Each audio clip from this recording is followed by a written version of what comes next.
მოგესალმებით ძვირფასო რადიო მსმენელებო, ეთერშია შუადღის პოლიტიკა FM 98-ზე და 5-ზე. ჩვენ მაუწყებლობთ რადიო სივრცის გაზაფხულის ქუჩის სტუდიიდან, ვაგრძელებთ შუადღის პოლიტიკის მესამე სეზონს, რომელიც იმდენად წელს გამართულ არჩევნებს ეხება. თვითმმართველობის არჩევნები ჩატარდა ყველა მუნიციპალიტეტში, ქართულმა ოცნებამ ყველა მათგანში გამოგონილი ბოიკოტის პირობებში დამაჯერებლად მოიგო და რაც თავარია ჩვენ ამ შემთხვევაში ფოკუსში გვყავს პირველ რიგში თბილისის საკრებულო, რაგი თბილისი არის ეპიცენტრი ამ პოლიტიკური ცხოვრების და ჩვენ ამჯერად სხვათა შორის იმ პარტიების ნაწილისგან, რომელსაც არჩევნებში მონაწილეობა მიიღო, ბოიკოტი აღარ გააგრძელა, შემდეგ აღარ მოგვისმენია წელს სხვათა შორის განცხადებები გაყალბებასთან დაკავშირებით, რაღაც ნების გამოხატული ნების ცვლილებასთან დაკავშირებით და ჩვენ ვხედავთ ოპოზიციას მართალია ძალიან მცირე 10%-იანი სიდიდით, მაგრამ მაინც წარმოადგენილს თბილისის თვითმმართველობაში. რაც ჩვენ გვაძლევს საშუალებას იმისას, რომ უკვე რეალურად საქმიან დისკუსიაში შევიდეთ, რაღაც არგუმენტები დაუპირისპიროთ და ეს ვაკუუმი გარკვეულწილად შეივსოს და ჩვენ მივიღოთ თანდათანობით ახალი პოლიტიკური ცხოვრება, რომელიც დაცლილი იქნება ექსტრემიზმისგან, მარგინალიზაციისგან, კონსტიტუციური ჩარჩოდან გასვლისგან და ასე შემდეგ. ანუ იმ ყველაფრისგან, რაც ჩვენ უხვად ვნახეთ ბოლო 1 წლის განმავლობაში და რამაც ჩვენ მიგვახვედრა, რომ ეს გზა ჩვენ არ მიგვიყვას არსად. არც სუვერენიტეტისკენ, არც დამოუკიდებლობისკენ, არც ტაძრისკენ და არც ევროკავშირისკენ, როგორც ზოგიერთები მიდიან. მე გურამ ნიკოლაშვილი ვარ, დღეს ჩვენი სტუმარია კოტე ზარნაძე, თბილისის საკრებულოს წევრი, ქართული ოცნებიდან და კომიტეტის თავმჯდომარე, რომელიც კოტე რამდენი მოწვევის დეპუტატი იყავი? მე ვარ მეორე მოწვევის დეპუტატი. წინაზე ვიყავი გლდანის რაიონის მაჟორიტარი დეპუტატი და გადმოვინაცვლე პარტიული სიით. გარემოს კომისიის. ამიტომ ეხლა ჩემთვის ეს პირველი მოწვევაა და შესაბამისად საინტერესოა რომ შევადაროთ ხოლმე. აი რა ხდებოდა მაგალითად წინა ან იმის წინა მოწვევის დროს თუ არის რაიმე სხვაობა. აი ვინც როცა მომყავს ხოლმე საკრებულოს დეპუტატები, სულ ამას ვეკითხები ხოლმე რომ ანუ რა შეიცვალა. გავრცელებული პასუხია რომ დიდად არაფერი შეიცვალა, იმიტომ რომ ვინც მანამდე იყვნენ, ისინი არაფერში საერთოდ ჩართულები არ იყვნენ. სხვა შორის ეს პარლამენტში ზუსტად იგივენაირად იყო. ჩვენ ბოლო წლების, ბევრი წლის განმავლობაში ჩვენ უყურებთ პოლიტიკურ კლასს, მინიმუმ 5-6 წლის შემდეგ, ალბათ 2020-დან. ჩვენ უყურებთ პოლიტიკურ კლასს, რომელიც არაფერში არ მონაწილეობს, ის სახელმწიფოს არც კანონშემოქმედებით პროცესში, არც სხვა მიმართულებით მონაწილეობას არ იღებს და ერთადერთ მიზნად ატარებს მხოლოდ იმას, რომ უბრალოდ უნდა მან მოაწყოს საბოტაჟი, ხელის შეშლა მმართველობის და ეს აქციეს ნორმად ოპოზიციური ცხოვრების, იმიტომ რომ დათესეს ნიჰილიზმი, რომ რა აზრი აქვს, აი ჩვენ უმცირესობა ვართ. ხა ის რომ უმცირესობა არის ხელისუფლების ნაწილი, ეს დაუმალეს თავის ამორჩეველს, შემდეგ შეიყვანეს იმ პროცესში და ბოლოს კულმინაცია ჩვენ ნახეთ მიმდინარე 1 წლის განმავლობაში. შენი შთაბეჭდილება რანაირია? კი ბატონო, მოგესალმებ პირველ რიგში, გისურვებ წარმატებულ საეთერო დროებს, მაღალ რეიტინგს და დარწმუნებული ვარ, რომ ძალიან საინტერესო იქნება შენთან საუბარი დღესაც და მომავალი შენი გადაცემების არანაკლებ საინტერესო იქნება ჩვენი მაყურებლისთვის. ეხლა რაც შეეხება წინა მოწვევასა და ამ მოწვევას შორის განსხვავებას, ჯერჯერობით საერთოდ განსხვავებას ვერ ვხედავ, იმიტომ რომ ფაქტობრივად ჩვენ ორი საკრებულოს ხდომა ჩავატარეთ და არსებითი განხილვის პროცესი არ ყოფილა ოპოზიციურ პარტიებთან. ერთადერთი რაც დავინახე, ეხლა ბოლო საკრებულოს ხდომაზე პარტია ლელოს წარმომადგენელმა საკრებულოს ხდომაზე ხო ვიყავით ჩვენ და შემდეგ ხო უყურეთ მაგალითად ტელევიზიის ჩანაწერს რა. და ტელევიზიურმა ისეთი სიუჟეტი დადო, თითქოს იქ ლელოს წარმომადგენელმა რაღაცა სასწაულები დაატრიალა, ისეთი კითხვები დაუსვა დედაქალაქის მერს და რეალურად რა კითხვა დაუსვა, რა სახელი არ მახსოვს იმ ბიჭის რა, ვატოვიცი და მეორე ჩერქეზიშვილი. კი. მოკლედ ჩერქეზიშვილი ადგა, ეტყობა რაღაც შეთანხმებული იყო ტელევიზიასთან და დედაქალაქის მერს უთხრა, რომ აი თქვენ იპოდრომის ტერიტორია გადაეცით წულაიას. თქვენ ვაგონშემკეთებელი ქარხნის ტერიტორია გადაეცით ვიღაცას უთხრა რა. ეს ორი აბსოლუტურად ტყუილი, აბსოლუტურად მოწყვეტილი ყველანაირ რეალობას დააბრეხვა როგორც ფაქტი. და ეს ტელევიზიურმა გააკეთა სიუჟეტის სახით, თითქოს ისეთი კითხვა დაუსვა ოპოზიციის წარმომადგენელმა დედაქალაქის მერს, დედაქალაქის მერმა პასუხი ვერ გასცა. მიხვდით, ანუ ეს უკვე ჩემთვის როგორც საკრებულოს დეპუტატისთვის მანიშნებელია, რა ხაზით უნდა ამ ხალხს განვითარება. ანუ საით მიდიან, როგორ მსჯელობაში უნდა შემოსვლა და მე ახლა შემდეგ საკრებულოს ხდომა, როდესაც მოვა, მე აუცილებლად ჩავრთავ მიკროფონს და აუცილებლად დაუსვავ ამ კითხვას მას, რომ აი გავიდა 1 თვე წინასაკრებულოს ხდომის შემდეგ. ხო, როცა მოვა, ხო 20 დღე. როცა იქნება 1 თვე. როცა მოვა დაახლოებით 1 თვე და მე მაინტერესებს უბრალოდ როგორც კეთილსინდისიერი ადამიანის აზრი. აი პოლიტიკასთან ერთად ხო კეთილსინდისიერი ადამიანის სტატუსთან უნდა დავკარგოთ ჩვენ და ისეთი რაღაცეები არ უნდა ვაბრალოთ ერთმანეთს, რომელიც აბსოლუტურად მოწყვეტილია ყველანაირ რეალობას. ეს არის პოპულიზმი თავიდან ბოლომდე და მე მაინტერესებს აქედანვე თუ ვინმე ეტყვის მას, წინასწარ ვეუბნები, რომ მე ამ კითხვას დაუსვავ, მოძებნა თუ არა რაიმე ფაქტი, ამ ორი ფაქტის განსამტკიცებლად. რა მე ეჭვი მაქვს, რომ ესეთი ფაქტი ბუნებაში არ არსებობს. იქვე მერმაც უთხრა. არა, იქვე ჯერსეთიც იქ რას ქვია პასუხი ვერ გასცა, იქ რეგლამენტი არსებობს საკრებულოს ხდომაზე და კითხვები ცალკეა და პასუხს ერთად იძლევა მე. არა, ტელევიზიამ გაუშვა ისე თითქოს მივხვდით ანუ მაგას ვიზახი რატო ჩვენ იქ ხო ნახეთ რაც მოხდა. ხო, იქ მე უთხრა სხვათა შორის თბილისის მერმა იქ უთხრა რომ აი ხა აქედანვე გავალთო.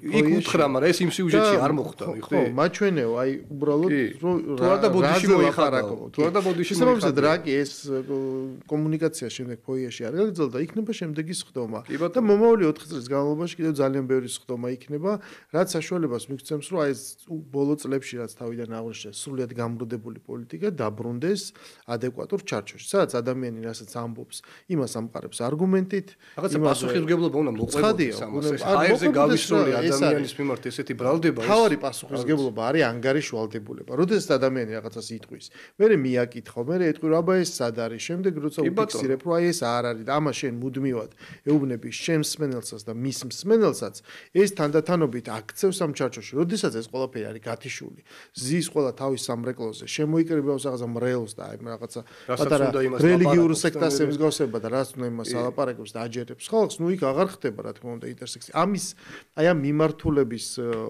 ეს თქო გასაღრმავებლად ბევრი იმუშავეს ბოლო დროს, მაგრამ კარგი იქნება რომ ეს ერთგვარად დამთავრდეს. კი და ისიც არის, ნახეთ ახლა პოლიტიკური დისკუსიის სივრცე იქნება ეს საკრებულო ტელევიზიები, არის ნებისმიერი სივრცე, რომელიც მოსახლეობასთან კომუნიკაციის ხაზს, ესე ვთქვათ, აწყობს. ხო ეს არის სასიცოცხლო მნიშვნელოვანი ჩვენი მოსახლეობისთვის, იმიტომ რომ ამ ხალხს აინტერესებს რეალურად რა ხდება.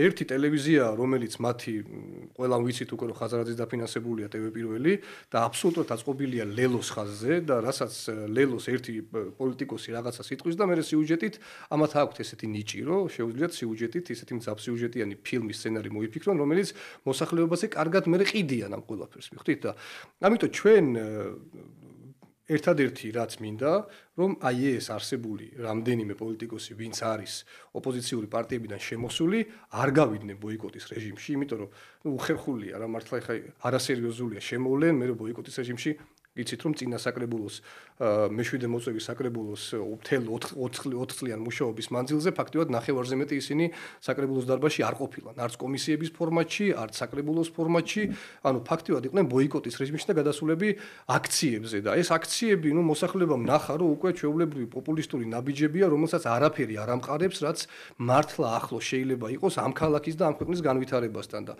იმედი მაქვს რომ ეს ადამიანები ვინც მიიღო ეს მანდატები და შემოვიდნენ ახლა საკრებულოში იქნებიან ბოლომდე ჩვენთან ერთმანეთთან გვექნება დისკუსია ვისაუბრებთ ჩვენ ნამდვილად მზად ვარ და იმის მიუხედავად რომ ძალიან ბევრად აღვემატებით ამ ადამიანებს არ მივცემთ იმის ფიქრის საშუალებას რომ რაიმე კუთხით მათ ანუ ჩაგრავთ ან რაღაცა მარწუხებში ვაქცევთ არასამართლიანად მაგრამ სამართლიანობის პრინციპის დაცვით ჩვენ მათ არაფერს არ დავაბრალებთ ისეც რაც არ ეკუთვნით და ანალოგიურ მოპრობასაც ვითხოვთ. და მე მაინტერესებს უბრალოდ ჩერქეზიშვილი რა პასუხს გაგვცემს შემდეგ საკრებულოს ხდომაზე და ისიც მაინტერესებს როგორ განვითარდება მოვლენები ამის შემდეგ. რაც შეეხება ხა წინა საკრებულოს მოწვევას, იქ იცით თქვენ რომ იყვნენ როგორც ნაციონალური მოძრაობის წევრები შემდეგ გაიყო ეს პარტია ახლები ახალი პარტია ჩამოაყალიბეს ნუ ფაქტობრივად ნაციონალური მოძრაობა იყო წარმოადგენელი ოპოზიციის მხრიდან ძირითადად იყო ანადოლიძიდან ერთი ადამიანი გახარიადან იყო მე მგონი 3 თუ 4 ადამიანი და ასე თუ ისე მრავალფეროვნება იყო მაგრამ მრავალფეროვნება ხარისხს არ ნიშნავს ნაციონალური მოძრაობის წევრებს ჰქონდათ დღის წესრიგი აგებული თქვენ როგორც თქვით დასაწყისში რომ ნახეთ, რეალურად ისინი დღის წესრიგზე იმას კი არ იზახიან, რომ ესენი ჩვენ არ გვისმენენ და რა აზრი აქვს ჩვენ ლაპარაკს. მაშინ კი იძახდნენ მაგას რომ არ გვისმენენ და რა აზრი აქვს ჩვენ ლაპარაკს, მაგრამ დროთა განმავლობაში გამოჩნდა რომ ეს კი არ არის მთავარი მიზეზი. არამედ მიზეზი მთავარი არის ის რომ მათ საერთოდ სხვა დავალება ჰქონდათ მიღებული თავიანთი ჩვენ რომ პატრონებს ვეძახით იმადგან. ანუ მათი დღის წესრიგი იყო აწყობილი იმაზე თუ რას ეტყობდნენ საელჩოებიდან, გარეძალებიდან, რა დავალებას მიცემდნენ. ანუ ამიტომ დაფინანსება მოდიოდა მათგან, სტრატეგია მოდიოდა მათგან, გეგმები მოდიოდა მათგან, აბსოლუტურად ყველაფერი მოდიოდა მათგან და ის, რასაც ესენი აქ იძახდნენ, რომ ჩვენ რა აზრი აქვს ამის ლაპარაკს, მაინც არავინ არ გვისმენს, ეს აღმოჩნდა რომ უბრალოდ ფარი იყო იმისათვის, რომ დაეფარათ ის ძირითადი მიზეზი, რის გამოც ხდებოდა ეს ყველაფერი. ვინმე მითხრას ერთი ინიციატივა ერთი რა ვიცი რამე პროექტზე სამუშაოდ შემოვიდნენ, გთხოვეს და რაც ქალაქს ეხება, რაც ქალაქის პრობლემებს ეხება. რამეზე შემოვიდნენ, რამე გთხოვეს, რამე პროექტი დაგვიდეს და იმაზე ჩვენ არ ავყევით სამუშაოდ. ესეთ ერთ ფაქტს ვერ დამისახელებს ვერავინ. უფრო მარტივ რაღაცას გეტყვით, რა გდანის რაიონის მაჟორიტარი დეპუტატი ვიყავი 4 წლის განმავლობაში. მე არ მახსენდება, ამხელა რაიონია, ხო?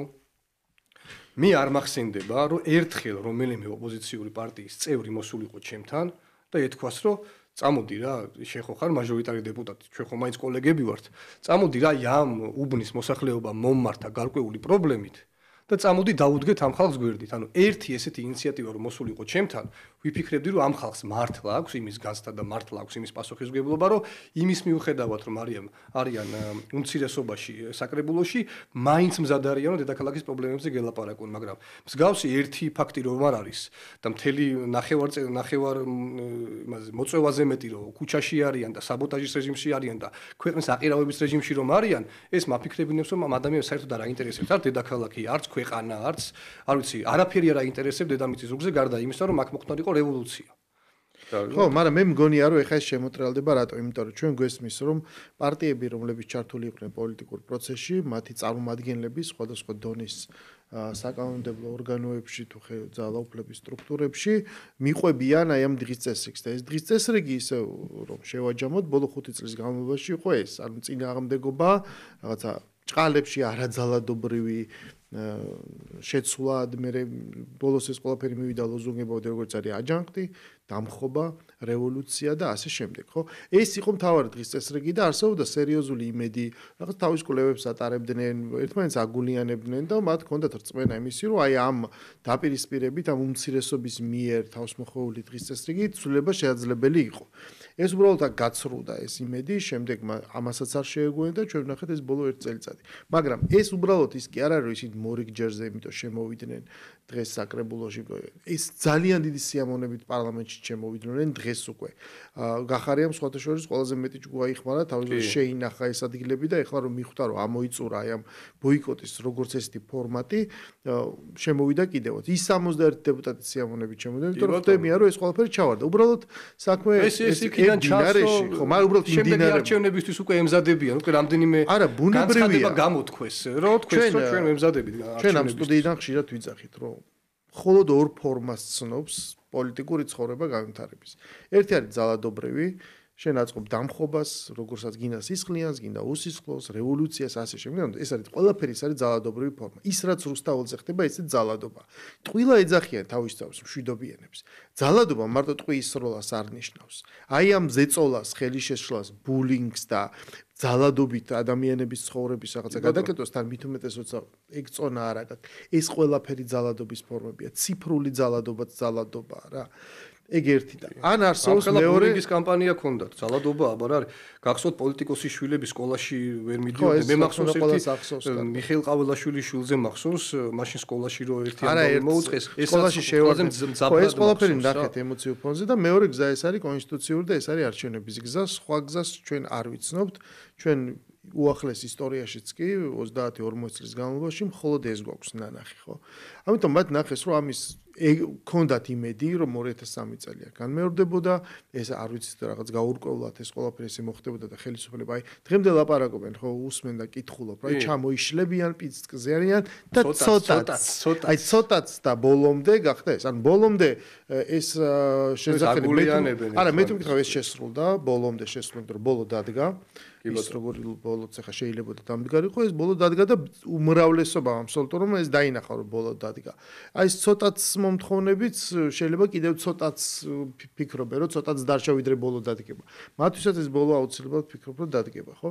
ამიტომ ისინი გაერთიანდნენ ეხა საბოლოო ჯამში და ხვდებიან, რომ აქ უნდა დაბრუნდნენ. ამიტომ, როდესაც შენ აი ამ პირობებში და მით უმეტეს შენივე მოკავშირეების მხრიდან ესეთი ბულინგის შემდეგ მიიღებ მონაწილეობას და რაღაცა ბოიკოტზე თან პირიქით გაემიჯნები ბოიკოტს, ბუნებრივია რომ უკან აღარ შეხვალ და მით უმეტეს ისინი ხედავენ სრულად კეთილგანწყობილ გარემოს, ჩვენ გამოვთქვათ მზაობას, რომ მოდი ვილაპარაკოთ ოღონ ესე ვთქვათ არსებითად და რასთავარი ისინი წარმოადგენენ მათ ჰქონდათ საშუალება რომ ყოფილიყვნენ ხელისუფლებაში წარმოდგენილი პრაქტიკულად 2/5-ით, ხო?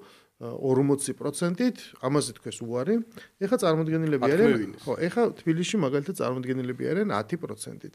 ეს 10% შედგენილი არის 3 სრულიად სხვადასხვაგვარი პოლიტიკური სოფხედულობის მქონე პარტიით.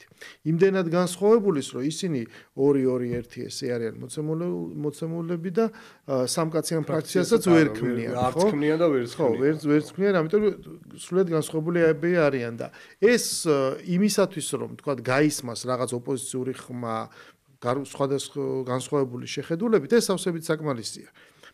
რომ მათი ხმა ერთის მხრივ ისმოდეს, მაგრამ ამ ბოლო დროს მე ვაკვირდები ტენდენციებს, რომ შეიძლება ისე გამიმართდეს ქართული, აი ამ ოპოზიციური, არაბოიკოტური ოპოზიციის პოლიტიკური ცხოვრება, რომ მათ შეიძლება მოახერხონ ამ ფრაქციის შექმნა, იმიტომ რომ მაგალითად ჩვენ აგერ აღმოვაჩინეთ პირველივე სხდომების შემდეგ, რომ უცებ ორი პარტიის, როგორიც არის ლელო და კონსერვატორები, თავარ თემაზე, რომელიც დღეს ხდება, ცდილობენ რომ აქციონ თავარ პოლიტიკურ დღის წესრიგად, ხო? ნუ ეს ბოიკოტი დამთავრდა და ამიტომაც რაღაც ახალი არის საჭირო. ბუნებრივია რომ ეს ახალი ვინ და პირველ რიგში დაბადეს თავისი ტრადიციული ქსენოფობიური დღის წესრიგიდან კონსერვატორებმა და ჩვენ უცებ ვიხილეთ აღზევებული ლელო მთლიანად აი ამ დღის წესრიგში და მეტიც თელ რიგ ასპექტებში ჩვენ ვნახეთ გადამლაშება. ხომ არ არის ეს ერთგვარად მზადება იმისათვის, რომ მათ საბოლოო ჯამში თანამშრომლობის კონტურები გამოკვეთონ და იქნებ რაღაც ფრაქციას დაბადონ. მე ესეთი აზრი მიჩნდება. მსმენელი ალბათ მიხვდა რაზეც ვლაპარაკობთ რა кейზეც, მაგრამ შენ ძალიან საინტერესოდ იყავი ჩართული აქ კრიტიკაში და შეგიძლია შენ კი, ნახეთ როგორი რაღაც არის მე ხლა პარტია კონსერვატორების მიმართ ამ საკითხი დაინტერესება მესმის და გეტყვით რატო. ეს არის ერთადერთი არტერია რომლითაც ეს პარტია იკვებება. ანუ თუ ამ პარტიას რაიმე ელექტორატი შეუქმნია დღევანდელ დღემდე, შექმნილი აქვს სწორედ აი ამ ხაზით. თქვენ გახსოვთ მაშინ ჰუალინგის მშენებლობის დროს დაიწყო მშენებლობა, მაშინ დაიწყო ეს ქსენოფობიური და ეს ამ პარტიების ჩართულობა. ჰუალინგის მშენებლობის გახსოვს ხო? მე ვნახე ძველი ქარდი ვიპოვე. ჩინელებს ჩამოასახლებენ. არა, ზუსტი რიცხვი რო იყო 126,000 ჩინელზე იყო ლაპარაკი. ჩინელს ჩამოასახლებენ. უკვე მე-12 წელიას თვით საქართველოში უნდა ცხოვრობდეს მათი დათესილი შიშის თანახმად 126,000 ჩინელი. ესე იგი, ჰუალინგის პროექტი მახსოვს, მაგისტრალის პროექტი მახსოვს, ჩქაროსნული მაგისტრალი ხო გახსოვს მაშინაც ჩინელები ჩამოიყვანეს. მერე მახსოვს რა ოღონდ ეს ძალიან ისე კულუარებში ქონდათ ეს ჭორი დაყრილი, რომ ყიდულობენ ქართულ მიწებსო. აი თუ გახსოვს არ ვიცი რა.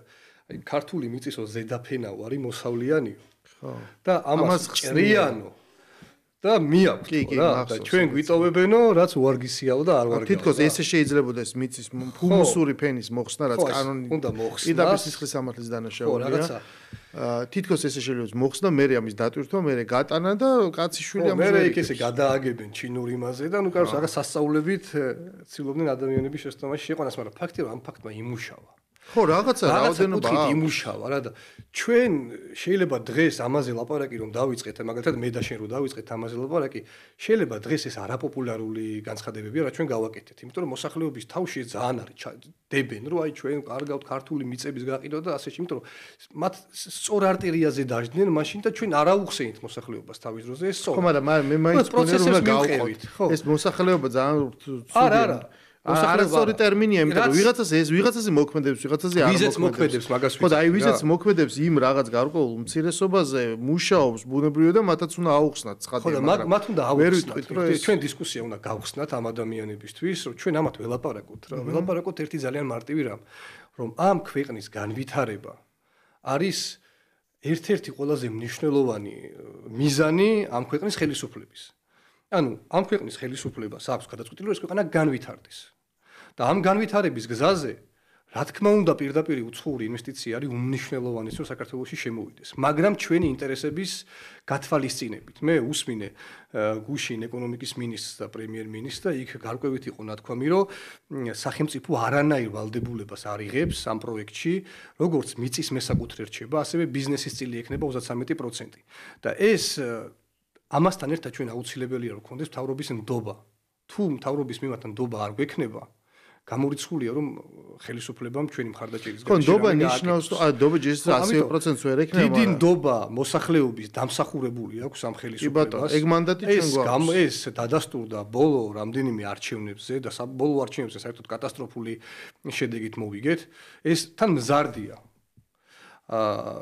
ხელისუფლებაში ყოფნის მე-13 წელს ხელისუფლებას აქვს მზარდი რეიტინგი. ეს არის, მე ვფიქრობ, თავარი ნიშანი იმისა, რომ მოსახლეობის დიდი ნდობა აქვს ხელისუფლებას და შეუძლია სტრატეგია, რომელიც დაისახა ამ ქვეყნის განვითარების გზაზე, შეასრულოს. ჩვენ უდგავართ მას გვერდით, იმიტომ რომ მე დარწმუნებული ვარ, რომ ის ხელისუფლება, რომელიც ხელისუფლებას დღეს ამ მომენტში საქართველოს ყავს ლიდერებად, ჩვენ ახლა არ მინდა რომ წინა პერიოდს უდად შევეხო, მაგრამ ფაქტია, რომ 2024 წელს ჩვენ არსებითად ახალი ხელისუფლება მივიღეთ. ეს ფაქტია, ამას აღიარება ჭირდება, იმიტომ რომ 2024 წლის შემდეგ საქართველოს აღმასრულებელი ხელისუფლება შეცვალა ყველაფერი აბსოლუტურად საქართველოს განვითარების გზის მიმართულებით.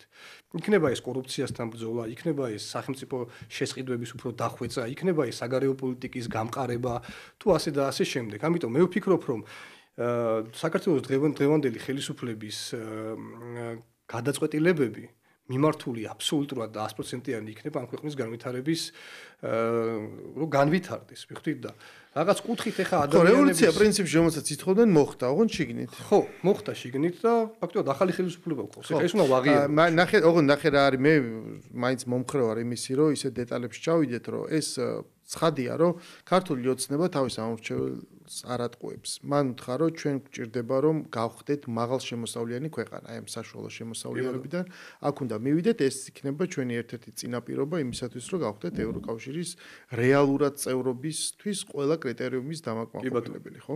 ამიტომ ჩვენ ყველაფერი უნდა აუხსნათ და ის, რომ შენ რაღაცა ეკონომიკური ზრდა გექნება, ეს ინვესტიცია მნიშვნელოვანი, იმიტომ რომ სხვა გზა ჩვენ არ აგვაქვს, აბა როგორ უნდა გავაკეთოთ სხვა რამე, ეს ჯდება ამ დაპირებებში, მაგრამ ჩვენ უცებ ვიღებთ პარტია ლელოს, რომელმაც ამორჩევლები მოაბილიზა ანტირუსული რიტორიკით მიაწერა ხელისუფლებას და იქ ეუბნებოდა კვირებს თვლიდა როდის წავიდა და ბიძინა ივანიშვილი მოსკოვში და ასე შემდეგ და უცებ დღეს ეუბნება რომ იცი რა არის ეს პარტია რაც მოვიძ მე თქვენი ნდობა გავაცრუე ბოიკოტში წავედი მე კიდევ ერთხელ გავაცრუე ეს ნდობა ბოიკოტი კარგია რომ გეუბნებოდით და მე არჩევნებში დაუბრუნდი და ეხლა რომ მოვიგე იმისთვის რომ რაღაცები უნდა გამოვგლიჯოთ უცებ აღმოჩნდა რომ თავისი დოქტრინა მსოფლმხედველობა დღის წესრიგი შეცვალა და აი ის ეს ხა გვერდზე მჯდომი პარტიისგან ანუ კონსერვატორებისგან იგივე ალტინფოსგან აი ამას რატო არ უხსნის თავის ამომრჩეველს მე არ ვიცი ჩემთვის ახლა შე რო თქვი რომ მე მაგალითად მოუთხო პასუხს ლელოს წარმომადგენლებს იმაზე რომ აი თქვა რაღაცა დაგვაბრალეს და სად არის საბუთი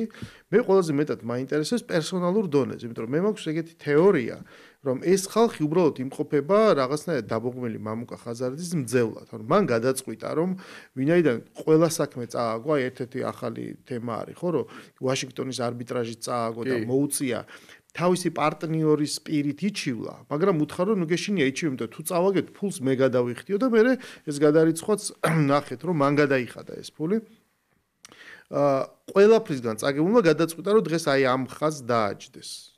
ნუ ახალი ხაზი იპოვა, ახალი სასუნთქი. აი მე მაინტერესებს ეს ადამიანები, აი ეს ორი წევრი, ვინ ჩვენ ყავს საკრებულოში, ასეთივე კომფორტულად გზნობს თავს და აი ესე გაიმეორებს იმ რიტორიკას, როგორადაც მათი ეს თქვათ არა, ეხლა იმაზე დაიწყეს ჭიდაობა გუშინ უყურე ვინ პირველად დაიწყო ამაზე ლაპარაკი. გადაცემა.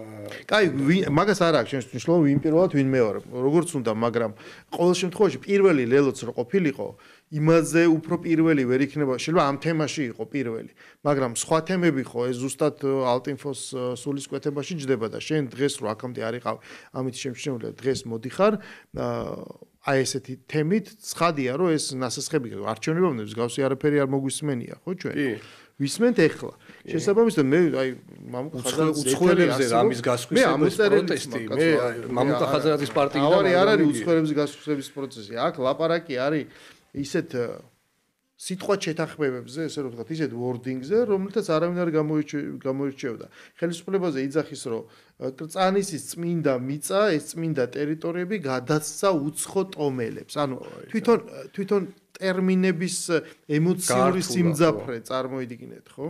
ეხლა და მათ აწყვეს, რომ მე ამიტომ მაინც ეკონომიკა ერთია, მაგრამ მე მესმის, ვთქვათ, ის ტკივნეული წერტილი, საიდანაც ცდილობენ ისინი манипуляციას, ამიტომ მინდა ეს რაღაცნაირად აი ამ ასპექტს გამოვეხმაურო სწორად. იმიტომ რომ თუ შენ ილაპარაკებ, რომ აი არაბული ქალაქი შენდება და ამაზე თუ დავიწყებთ ჩვენ დისკუსიას, ამას ცდილობენ. ხო მე ვიყავ ერთ დებატში და მხოლოდ ამას ვცდილობ. არაბული ქალაქი კარგია თუ ცუდი. არაბული ქალაქი შენდება თუ რა შენდება, ამაზე კი არ ლაპარაკობენ იმ ობიექტურ პარამეტრებზე. პირდაპირ არ ქმნის ახალზე. ეხლა მე შენ როგორ ვინ უნდა თქვას, რომ კარგია რომ საქართველოს გახდეს არაბეთი. ეს სისულელეს ხო ვერავინ ვერ იტყვის. საქმე იმაშია რომ ჩვენ გვაქვს მარტივ ტყუილთან ლაპარაკი. ესე იგი მე მინდა მსმენელმა იცოდეს, რომ მთელი ეს კონსპირაცია, მთელი ეს დიდი სიცრუე ეფუძნება ერთადერთ ფრაზას, რომელიც, როდესაც პრეზენტაცია მოხდა, ამ MR ჯგუფის და Eagle Hills-ის დამფუძნებელმა თქვა, რომ რა თქმა უნდა, ეს არის ძალიან დიდი პროექტი, ეს არის საერთაშორისო პროექტი, 15-მდე ქვეყანაში მსგავსი waterfront პროექტი კეთდება, მათ შორის რიგაში, ბელგრადში, ზოგან გაჩერდა, იმიტომ რომ თქვათ ბელორუსში სანქციებში მოყვა და ასე შემდეგ, მაგრამ ეს სხვადასხვა ადგილას მიმდინარეობს, არის ჩვეულებრივი საერთაშორისო პროექტი, როგორიც საქართველოში გვაქვს 10-ობით. ანუ მთელი ბათუმი, უამრავი მსხვილი პროექტი, თაბორის მთაზე გოლფ კლუბი, სადაც ეს ვილები ყველაფერი იდგმება და კიდე უამრავ მიმართულებაზე ჩვენ გვაქვს უამრავი ამ ტიპის მსხვილი პროექტი, რომელიც გაყიდვებს აწარმოებს საზღვარგარეთაც. და მან თქვა, რომ ჩვენი გაყიდვების სტრატეგიით, რა თქმა უნდა, შეთავაზება იქნება და როცა შენ ყიდი ვიღაცას ჩამოსასახლებლად კი არ ყიდი პირველ რიგში, ისიც ინვესტორია, ვინც აკიდულობს, როგორც თბილისელი ყიდულობს ბაკურიანში და ბათუმში სახლს, იმიტომ რომ ინვესტიციას აკეთებს თვითონაც წავა და გააქირავებს კიდევაც. და იმისაც რომ გაყიდვების სტრატეგია არის, რომ შეიძლება 60%-ამდე ან ნაკლები გათვლილი აქვს თავის ტვინში, მაგრამ შეიძლება ნაკლები იყოს ეს. ნახეთ, ეს ციფრი აიღეს და მოთარგმნეს, ეს გაიყიდება არაბებზე, რომ შესაბამისად ჩვენ მივიღებთ კომპაქტურ არაბულ დასახლებას, ანუ თუ უნდა გაიყიდოს, მილიონერებმა უნდა იყიდოს, რაც ჩვენ იძახთ და მილიონერი თუ არის და დუბაიში ცხოვრობს, მთელი მსოფლიო დუბაიში მიდის საცხოვრებლად, ის ფონიჭალაში რატომ მოდის გაუგებარია. თუ ბედუინი უნდა ჩამოვიდეს, ბედუინი აქ როგორ ყიდულობს. ან მე ვინ უშვებს ესე თავისუფლად. ან რატომ ნიშნავს რომ აქ რო ქონებას იყიდი, რომ მე ან მოქალაქე ხდებიან ასე შემდეგ. დანარჩენი ეს ყველაფერი არის სპეკულაცია. მაგრამ აი ამ სპეკულაციას მთლიანად დაყო პარტია ლელო. აი მე მინდა რომ პარტია ლელოს ამ შემთხვევაში პირდაპირ მარტივი მაგალითი მოუყვანო რა. ზუსტად იდენტურია ზომით აი ამ პროექტის, რომელიც აი ფონიჭალის მიღმა უნდა გაკეთდეს, MR-ის ინვესტიციით, იდენტური არის ზომით იმ ტერიტორიის, რომელიც ბატონმა ხაზარაძემ ძალიან სკანდალური გარიგებით 2007 წლებში ლისის ტბაზე მიიღო. სად ბოლომდე არ ვიცით რამდენია გადახდილი საბოლოო ჯამში. მისი მეწილე ბევრ პროექტში არის ჰოლანდიის მოქალაქე ბატონი ბობ მეიერი. ასევე სემიტური წარმომავლობის გვარის მქონე, ხო, თუ არაბებთან პრობლემაა, მაშინ მას ყავს ზუსტად იგივე ტიპის წარმომავლობის მქონე პარტნიორი. და რა გამოდის, რომ ეხლა ჩვენ აქედან სპეკულაცია უნდა გავაკეთოთ, იმათ არაბულ ქალაქზე თქვეს, რომ აქ ჩვენ ხალიფათს ვიღებთ, იმიტომ რომ პოლიტიკური დღესასწაული შემოვა და მაგალითად მე რომ დავაბრალო, რომ იცი რაღაცა ჰოლანდიელი პარტნიორი ყავს და იქ რაღაც ქალაქს აშენებ კომპაქტურ დასახლებას, რომელსაც უცხოელებზე გაყიდი, ესე იგი შენ სიტყვაზე ავჭი რაღაცა გეი ქალაქის აშენებას აპირებ? ანუ პრაქტიკულად იგივე ეს ლოგიკა, რასაც ის იძახის, ეს არის აბსოლუტურად იგივე. აი ზუსტად იგივენაირად ხდება დაბრალება, მე რომ ეხლა მასზე ეს ანუ აბსოლუტურად ზუსტად ისე გამოდის. აი თან ლისის ტბა, ხო, თუ ცნობილია ლისის ტბაზე, მე აქ რუსთაველზე რო ვერ ატარეს, თქვა რაღაცა მთელი რიგი ღონისძიებები ბოლოს წავიდნენ ლისის ტბაზე და აი ეს კონსპირაცია ეხა მე აქ გავაჩინო, ასე ვთქვათ, გავასუქო და აი ეს დავაბრალო და ეს პირდაპირ იმის და ეს შემიძლია ისე გავაკეთო, რომ ბოლოს ის დაიჯერებს თვითონაც კი. გესმის, რომ აი თვითონ ააშენა ჰოლანდიელი და მოიცა მე ყველა არგუმენტს შეუტრია. ყველა არგუმენტს შეუტრიალებდა. მსგავსი განცხადება არის პოპულისტური ხარ. აბა მითხარი, ვიქ ვინ იცხოვს? აბა მითხრას, რა ქვია, იმაზე ლისი დეველოპმენტში რამდენი ის აქვს ბინა უცხოელზე გაყიდული? გარანტიას მაძლევს, რომ იქ ვინც იყიდა, ბინა არც ერთი გეი არ არის, საერთოდ? ანუ აი აქ შედის თვითონ. აი ამ ლოგიკა, რომელსაც თვითონ აქვს ეს ყველაფერი გაკეთებული, აი ამ ლოგიკას იღებს და ესხმის თავს ხელისუფლებას ადამიანი მე ყარ ვლაპარაკობ მართლა. აი ამ ალტინფოზე, რომელიც წლები არის ამას აკეთებს, ხო და თავისი რაღაც რამდენიმე პროცენტი ყავს ეს მიმდევრები. აქ ლაპარაკი არის ადამიანს, რომელსაც ბანკი, დეველოპმენტი, საწარმო, ეს ყველაფერი თითქოს გავლილი აქვს ცხოვრებაში. და დღეს ვიცით, რომ ეგ პოპულისტური განცხადება თვითონ ყველაზე კარგად რაღაცა ხო არ უნდა იკადრო ადამიანი. არა, როგორ არა კაცო, დავიდა რაღაცა და ორჯერ იკადრა რაღაცა. ხო და ადამიანი უბრალოდ დავიდა რაღაცა ფსკერზე, რომელიც ასოწარკვეთისგან, ყველაფერში გამტყუნებისგან დაიწყო, ანუ აბსოლუტურად ფაშისტური ხაზის განვითარება. ეს მართლა იდენტურია. ყველა მდგენელი სახეზია. უცხოური ინვესტიცია, უცხოური. ანუ რამ გაყო ეხა არაბული და ჰოლანდიური ძალიან მაინტერესებს. აი მე გამიგია რომ ხაზარაძე არ არის გვარად, რაღაც სხვაგვარი ქონია ეგ. ნუ კაი ეგ ჭორი რაღაც საბუთი ხო ნეღოს, მაგრამ მე ხა საბუთიდან ამოვდივარ, გესმის? ეს სად არის? მისი ჰოლანდიერი პატრინიორი. მე რა ვიცი რომ მას თავის ჰოლანდიური წესრიგი არ აქვს. მამუკა ხაზარაძის თვითონ მამუკა ხაზარაძემ ყველაზე კარგად იცის რომ ის განცხადებები და ის რიტორიკა რაც ამ პროექტთან დაკავშირებით ბოლო პერიოდში გაუჩნდათ არის ახალი სასუნთქის მოძებნა რომ იქნებ რამენაირად ამ პარტიის გაცოცხლება შეძლოს იმიტომ რომ პარტია ფაქტიურად არჩევნების შემდეგ ოპოზიციაში აქციებზე ვერ გადიან იმიტომ რომ გახსოვს აქციაზე რომ მივიდა ის ტოპტვინი გეგელია თავში რაღაცა უკრაინის დროშა იყო ის რაღაც უკრაინის დროშა თავში ჩაარტყეს აქეთ პოლიტიკურ დღისწესს ვეღარ ქმნის, ამხელა ტელევიზია აქვს და ვერაფერში ვერ იყენებს და ეხლა ეძებს ახალ სასუნთქს, საიდან შეძლოს ამ პარტიის რეაბილიტაცია მოახდინოს რამენაირად. თორე ყველაზე კარგად მამუკა ხაზარაძე მიცის, რომ პირდაპირ უცხოური ინვესტიცია არის ამ ქვეყნისთვის საშუალოდ მნიშვნელოვანი. და აკეთებს ამას ზუსტად იმისათვის, რომ პირველი დააზიანოს ქვეყანა და ჩვენ არაერთი მაგალითი გვაქვს იმისა, თუ როგორ ცდილობდნენ ამ ქვეყნის დაზიანებას. თუნდაც აგერ ეხლა მე არ მინდა რომ პროკურატურის და სასამართლოს წინ და წინ რაიმეზე ვილაპარაკო, მაგრამ რა კადრებიც მე ვნახე, ჩემი სუბიექტური აზრი შემიძლია გამოვხატო ეხლა ამ ბოლო მოვლენთან დაკავშირებით, რომ ნებისმიერი ქვეყნის მიმართ შიდა ინფორმაციის გაცემა, ჩემი აზრით არის ღალატი. იქნება ეს ქვეყანა ამერიკის შეერთებული შტატები, რუსეთი თუ ევროკავშირი თუ ჩინეთი, ამას შემთხვევით არსებითი მნიშვნელობა არ აქვს. როცა შიდა ინფორმაციას გასცემ იმისათვის, რომ აქ ადამიანები და სახელმწიფო დააზიანო, მე ვფიქრობ ეს არის მავნებლობა და ღალატი და ამისკენ არაერთი ნაბიჯი გადაუდგავს თვითონ მამუკა ხაზარაძეს და მე საერთოდ არ მიგვირს მათი ასეთი რიტორიკა, უბრალოდ რო ვნახე ეს ქარდი ქონდათ გაკეთებული მათ გვერდზე და სიცილე ამიტყდა რომ მეთქი მამუკა ხაზარაძემ რომ აი ეს ხაზი აირჩია პარტიის გასაცოცხლებად არის სასაცილო გვარი ხაზარაძე მაგას რაღაც ხაზები ხო უბრალოდ ხო მაგრამ სხვა ვერაფერი ვეღარ ნახა აბსოლუტურად ყველა მიმართულებით დამწვარია და არა არსებობს კიდევ ერთი ხაზი, ანუ ერთი გზა, ამას ქვია უბრალოდ სახლი. ძალიან საკმაოდ შეძლებული ადამიანია, მას შეუძლია დაანებოს იმ საქმის კეთებას თავი, რომელიც არის უნიჭო, არაფერი არ გამოსდის და რასაც ხელი მოკიდა, ყველაფერი გააფუჭა. ესე იგი, პარტია ლელოს შექმნის დღიდან, რომელთან სიცრუეზე შეიქმნა, ხო, ანუ მან დააბრალა სახელმწიფოს, რომ ანაკლის პროექტი ჩააგდო სახელმწიფომ. როდესაც ყველა 8 პუნქტია გეგმაშიაც დაობდა, ყველაფერში თვითონ იყო. მან აიღო ვალდებულებები და ვერ შეასრულა. მან ჩამოიტანა ლეგვის ფოთოლი, ჯერ ეს ბობეიერი მაგაშიც ხო ყავდა. მე ეს კონტი ჯგუფი ხო გააჩინა, რომელსაც 0 ცენტი აქვს ჩადებული, არავინ წინასწარ არ იხდიდა.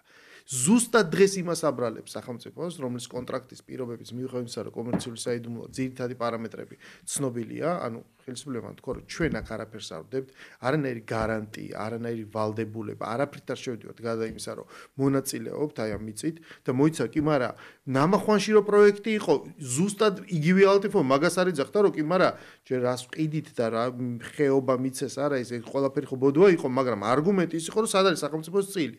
ეხლა არსებობს სახელმწიფოს წილი. ეხლა თუნდაც ესეც არ ვარგა. მე აბა კონტრაქტი მაჩვენებ, კონტრაქტს ვაჩვენებ, მე აბა იქ ციფრი მაჩვენე და ეს ყარ დამთავრდება. მაგრამ მე გასაგებია ეს არის სასუნთქი გზა სწორსიძახი შენ აი ამ ტიპის ძალებისთვის, მაგრამ ადამიანი რომელსაც ჯერ ხო ტყუილით პოლიტიკა დაიწყო და შემდეგ ყოველი შემდეგი ნაბიჯი არის ადამიანისთვის კრახი, უბრალოდ ელემენტარული, ხო? ვერაფერს ვერ გაარტყა და ბოლოს მივიდა აქამდე რომ უწევს აი ამ ფაშიზმის გადაგება. უბრალოდ წავიდეს წყნეთის რეზიდენციაში. ან გერმანიის ელჩს გაუვა, აგერ ვადა დაბრუნდა და 6 თვეში გაუავადა და იმ სახლში დაბრუნდეს ერეკლეს მოედანზე. მთელი ეს რესურსი თან მისი შემოსავლის ერთ-ერთი მნიშვნელოვანი წყარო არის ეს ლისი დეველოპმენტი რა, რომელიც სხვათა შორის თვითონ ინტერვიუებს იძლეოდა თავის დროზე.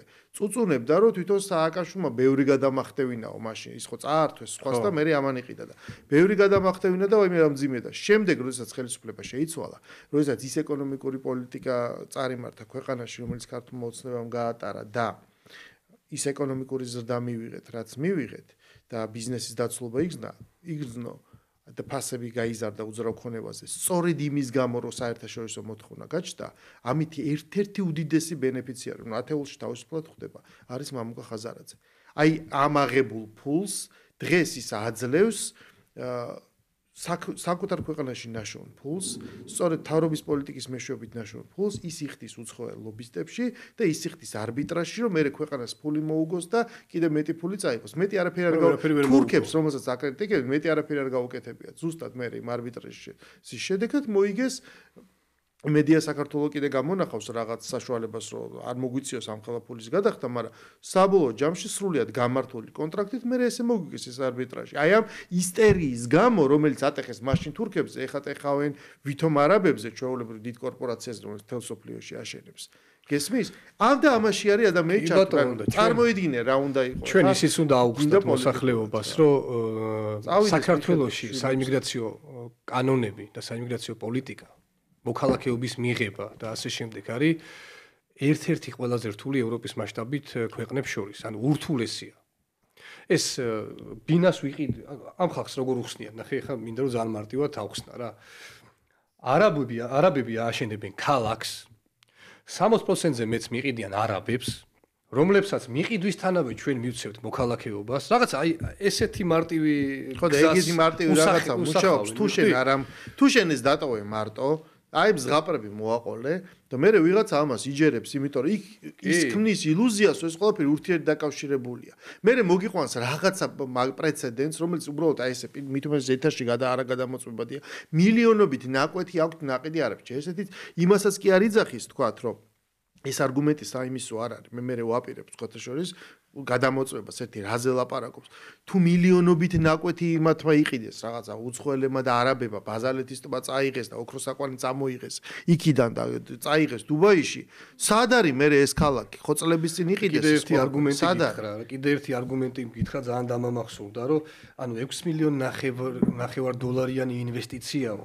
ესო იმ ხელა ფულიაო, ამითო აქო პოლიტიკური დღის წესრიგის შეცვლა შეგიძლიაო.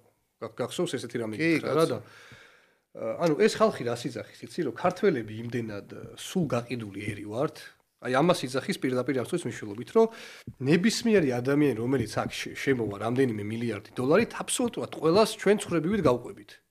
ანუ ესეთ შეურაცხყოფას აყენებს ქართველ ხალხს. მიხვდი რომ თუ ვიღაცა შემოვიდა შენთან 6.5 მილიარდით, მან შეიძლება შენ აქ პოლიტიკური დღესასწაული შეგიცვალოს, მიხვდი და მე არ მაქვს ესეთი წარმოდგენა ქართველ ხალხზე, რომ ფულზე ესე ცხრებივით გაყვებიან და არაბი იქნება თუ იტალიელი გადაყვებიან იმაში, რა ქვია, კლდეში გადაიჩეხებიან და ანუ რას იძახის ერთი რომ ქართველები ვართ იმდენად სუნდაბალი ხალხი რომ ამ ფულზე გავიყიდებით და მეორე იძახის რომ დიდი ინვესტიცია ზოგადად არის საშიში. ხო, აი $100,000 დოლარზე მეტი აქ არავინ არ მოიჩადოს, ჩვენ მაგას გავყვებით. აი რამეს გეტყვი, რომ ძალიან ერთი საათის წინ დაწერა, ძალიან მეხმარება ხოლმე თავისი ოპონერებით რომან გოცირიძე. მაგალითად თქვა, რომ ეს რასაშინელება კაცი, ბანკიერში ნამუშევარი, ეკონომისტი, ყველაფერი, რომ კომერციული საიდუმლოა თუ როგორ შეიძლება და სად არის აბა და დაიწყო ძებნა. რომ აი მაგალითად აი შეხედე სხვადღაც გაუტანიათ პარლამენტში, პარლამენტში უბრალოდ ილაპარაკეს მემორანდუმზე და მეუთხარი, აბა 15 პროექტი კეთდება მსოფლიოში.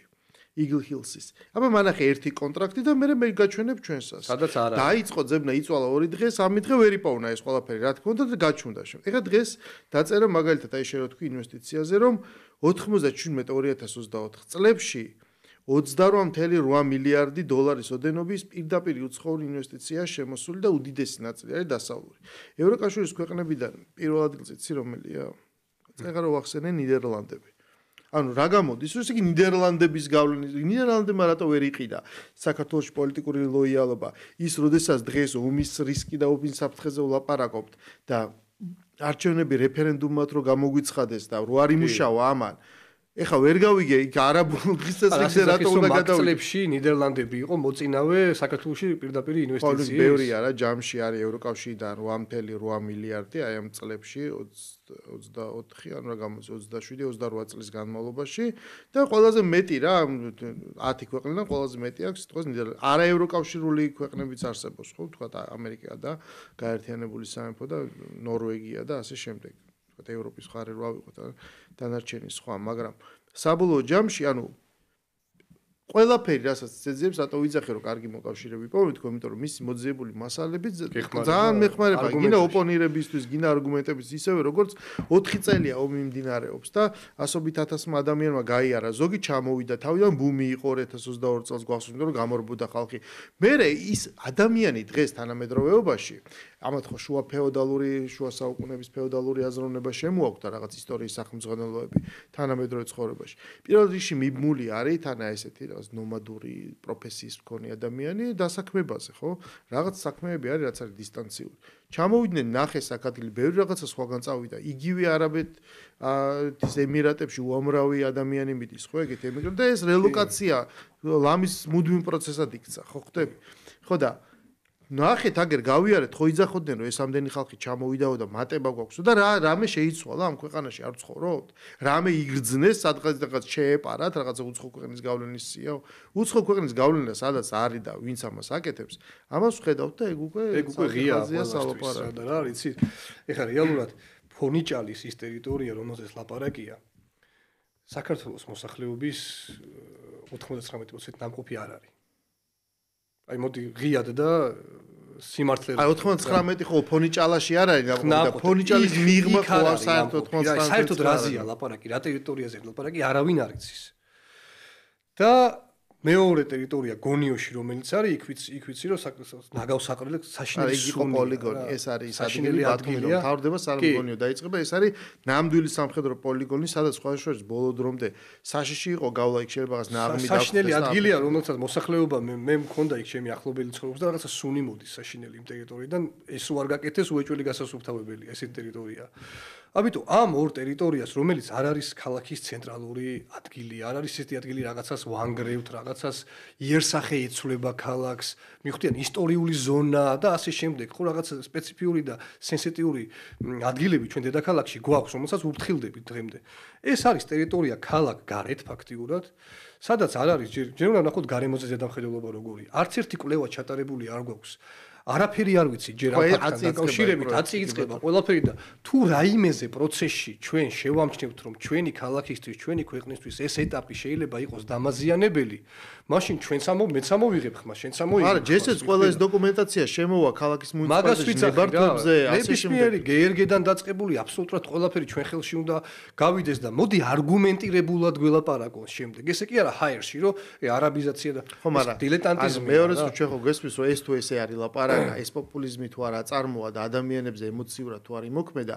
ისე ეხა ვერ გამოიწვევს იმ რეზონანსს რასაც აქ რო დაჯდეს აქ და დაიწყოს ეხა ფურცლები და ციფრებით ლაპარაკი მე რო ვეტყვი რომ სიტყვაზე იგივე ის ტყე პარკი რომელიც არსებობს საპროექტო არეალში არის 200 ჰექტარი მთლიანად საპროექტო არეალი არის 629 ჰექტარი იმ არათუ ტყე პარკთან შეხება არ ხდება არამედ ის სააგენტო ველური ბუნების რომელიც მას ეს ვთქვათ ყურადღებას აქცევს ის იქიდან არათუ არ გადის პირიქით აძლიერებს საზედამხედველო ფუნქციას იქ არის უამრავი რაღაც უდაბნოს მაგვარი ტერიტორია სადაც განაშენიანება უნდა მოხდეს აქედან მხოლოდ იქნება აი ეს რეალური ფართობი რომელზეც მშენებლობა მოხდება ამის დაახლოებით 600-ზე მეტი ჰექტარიდან 50 ჰექტარი სინამდვილეში. ნუ მე აქ ვეღარაფერს ვეღარ იტყვის და არ ჯობია ისევ რაღაც ვიდეოები გადაიღოს არაბი თურმე როგორ მიდის ტროტუარზე? ხო. არა ეხა მაგარი ისა აქვს. ის სცენარები ან არ არის და ის სადღაც თან ქართველმა გადაიღოს სპეციალურად ასეთი манипуляციისთვის, მაგრამ ამას თავი დავა. ხო, არა მე მაინც ფიქრობ, რომ მოსახლეობის ფიქრობ არა, რაც ვიცით ის არის, რომ მოსახლეობის აბსოლუტური უმეტესობა და უმრავლესობა უკვე გაზრდილია, გამოვიდა მაგ ჩარჩოებიდან, რითაც ადრე ამ ბუშჩი ყავდა ჩაკეტილი და ის ნაწილი, რომელიც ჯერ კიდევ მათ რაღაცა ელექტროენერგიის სახით დარჩა, იმ ადამიანებთან ესეთი საუბარი გახსნა თემების პირდაპირ ლაპარაკი იმუშავებს. იმიტომ რომ ჩვენ უნდა ვთქვათ, რომ ამ პროექტით, არა მარტო ამ პროექტით, არამედ სხვა ბევრი პროექტებით კიდე რაც მიმდინარეა, მაგრამ ამ კონკრეტული პროექტით, ამ კაცმა თქვა, რომ მე მირჩევნია, რომ აქ ადგილობრივი არქიტექტორი დავიქირავ, ადგილობრივი დიზაინერი დავიქირავ, ადგილობრივი მშენებელი დავიქირავ პირველ ეტაპზე. ანუ ამათმა კიდე რა თქვა, ეხლა დამავიწყდა, რომ არაბებს ხომ მივყიდით. პლუს ჩამოყავთ პაკისტანელები და ინდოელები 30000-ი თან თქვის, ციფრი თქვის, რომ 30000 პაკისტანელი და ინდოელი ჩამოყავთ აქ, გაჭირვებული ფენა, რომელსაც მე აქ დაასახლებენ, რომელსაც ჩვენ უკან ვეღარ გავუშვებთ და მოკლედ როგორი სურათი აქვს შექმნილი რა. არაბული ინვესტიცია იდება, ჩამოყავთ არაბები სამუშაოდ, მიყიდიან არაბებს და გახდება და ეს არაბები სწრაფად მრავლდებიან კიდე. ხო, არა, გავიგე. ეს შიში იმდენად რეალურად დანერგეს რა. ეგ არის მეთოდი, რომელიც ესე მუშაობს წმინდა კომუნიკაციური თვალსაზრისით წარმატებით. შესაბამისად, ამას უნდა ელემენტარული მხილება, ერთი, რომ ეს არის ტყუილი და მეორე ამას ჭირდება, მაინც ადამიანს რა რჩება, იცი რომ ეჭვი რომ შეეპაროს სიმართლეა ტყუილია, მაინც ეჭვებზე შედის და ამაზე ფიქრობს. ძალიან წნარად და მშვიდად მე უნდა აუხსნა თანათანობით უნდა აჩვენო რა და როგორია. ნუ ჩვენი დრო ამოიწურა, მაგრამ ჩვენ მე ეჭვი მაქვს რომ კიდე ბევრჯერ მოგვიწევს შეხვედრა, იმიტომ რომ ძალიან დინამიურად განვითარდება პროცესი ამ და სხვა მიმართულებითაც, იმიტომ რომ ყველაზე ისეთ პლატფორმად, ქმედით პლატფორმად, იქცა თბილისის საკრებულო, სადაც პირდაპირ შეიძლება ესე საქმიანად შვიდგარემოში ოპონირებით კონდეს დისკუსია პოლიტიკურ ოპონენტებთან. მადლობა სტუმრობისთვის, ჩვენი ეთერი დასრულებულია, დაუბრუნდებით ხუთშაბათს.